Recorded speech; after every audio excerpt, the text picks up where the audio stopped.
দেখছো হুসাইন বোল্ট।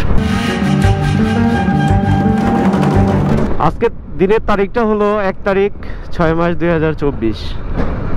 আজ থেকে জ্বালানি তেলের দাম আবার বৃদ্ধি করছে। এখন 2 টাকা 50 পয়সা মেবি বাড়ছে, প্রায় 131 টাকা লিটার হবে এখন আমাদের তেল। যাই হোক, এই তেলের বাড়া কমার ভিতরে আমরা আছি। ফার্স্ট টাইম যখন তেলের দাম বাড়ে 89 থেকে 135 টাকা হয় পার লিটারের দাম, তারপর 135 থেকে হইল কত কিছুদিন পর 130 টাকা হলো। 30 টাকা হওয়ার পর বহুদিন এই 30 টাকা ছিল। 30 টাকার পর তারপর হইলো 126 টাকা। 26 টাকা থেকে 2 টাকা 2.5 টাকা বাড়লো, 28 টাকা 50 পয়সা হইলো। তারপর এখন আবার বাড়াইলো, এখন 31 টাকা। তো এই বাড়া কমার ভিতরেই আছি। আসলে কিছু করার নাই। শুধু যে আমার অকটেনের দামই বাড়তেছে তা তো না, ডিজেলের দাম বাড়তেছে, পেট্রোলের দাম বাড়তেছে। তো আসলে বলা যায় যে সব কিছুরই দাম বাড়তেছে। ডিজেলের দাম আর পেট্রোলের দাম বাড়া মানে সব কিছু জিনিসপত্রের দামই বাড়া। কারণ কি, জ্বালানি তেলের বড় একটা অংশ এই ডিজেল তেলে ইউজ হয়। ডিজেল তেলে সব বড় বড় বাস, দেখছো হুসাইন বোল্ট, দেশের সব ধরনের সেক্টরে এই ডিজেল তেলটা ব্যবহৃত হয়। এখন সরকার এখানে বলতেছে যে বহির্বিশ্বের সাথে প্রাইস সমন্বয় করে এই প্রাইসটা দেওয়া হয়েছে। সেদিন একটা দেখলাম কয়েকটা নিউজে প্রাইসটা বাড়ার পর, মানে এই প্রথম মানে একদিন টাইম ছিল, অন্যান্য টাইমে তো কাল থেকে কার্যকর হবে, হঠাৎ করে রাত্রেবেলা আমরা নিউজ পেতাম। তবে এইবার যে তেলের দাম বাড়বে এটা কিন্তু বৃহস্পতিবারে আমরা জানতে পারছিলাম, শুক্রবার গেছে, আজকে শনিবার থেকে 1 তারিখ থেকে কার্যকর হচ্ছে। মানে 2টা দিন আমরা পাইছি, বাট বিগত দিনগুলোতে কিন্তু পাই নাই, হঠাৎ করে দাম বেড়ে যেত।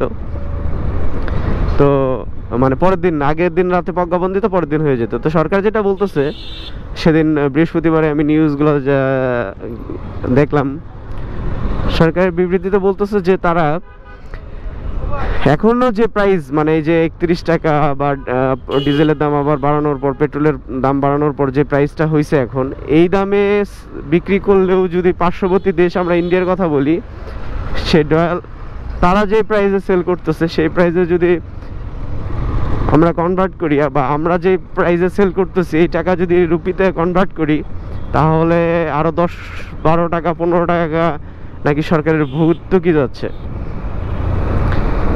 তো এই যে অবস্থা, আসলে কিছু করার নাই, কিছু বলার নাই। এখন বাইক কিনছিলাম হলো সাশ্রয়ের জন্য। আমার বাসা থেকে এই শ্যামলীর বাস ভাড়া 25 টাকা করে, 25 50, সেখানে সর্বোচ্চ গেলে 30-60 টাকা বাসের ভাড়া। তখন যখন বাইক কিনলাম তখন আমি হিসাব করে দেখছিলাম আমার যে মাসে বা পার ডে যে খরচটা যাবে, সেই ক্ষেত্রে দেখা গেছে খরচ আমার খুবই কম, 89 টাকা। তখন যেহেতু লিটার ছিল তেল, আমার খরচটা খুবই কমে গেছিলো, আবার সময়টাও বাঁচবে, নিঃস্বাধীন। বাট তার কিছুদিন পরে তো ঠাডা পড়ে 135 টাকা এক ধাপে, মানে 2 ডাবল দাম বেড়ে যায়। তো এখন আসলে আমার যেখানে বাসে ভাড়া পড়ে যায় 50-60 টাকা, সেখানে এখন আমার বাইকের খরচ পড়ে পার ডে 85 টাকা 86 টাকা। তো এই যে অবস্থা, আসলে সেও আমার গাড়ির এটা মাইলেজ ভালো যায় দেখে এই খরচ। বাট যদি এটা আবার অন্য কোনো বাইক হইতো আরও বেশি খরচ পড়তো, 100 টাকার উপরে খরচ পড়তো। হ্যাঁ, তারপর একটা সুবিধা আছে যে আমার নিঃস্বাধীন, নিজের বাইকে যাওয়া আসা করতেছি। বাট দিন শেষে খরচটাও তো দেখতে হবে। তো এই অবস্থা, বাইক যখন কিনছি আর যখন অভ্যস্ত হয়ে গেছে, আসলে বাইক ছাড়া তো আর চলতে পারবো না। তো চালাইতে হবে, কিছু করার নাই। আপনারাও চালান। দেখা হবে সামনের ভিডিওতে, সেই পর্যন্ত বাই বাই।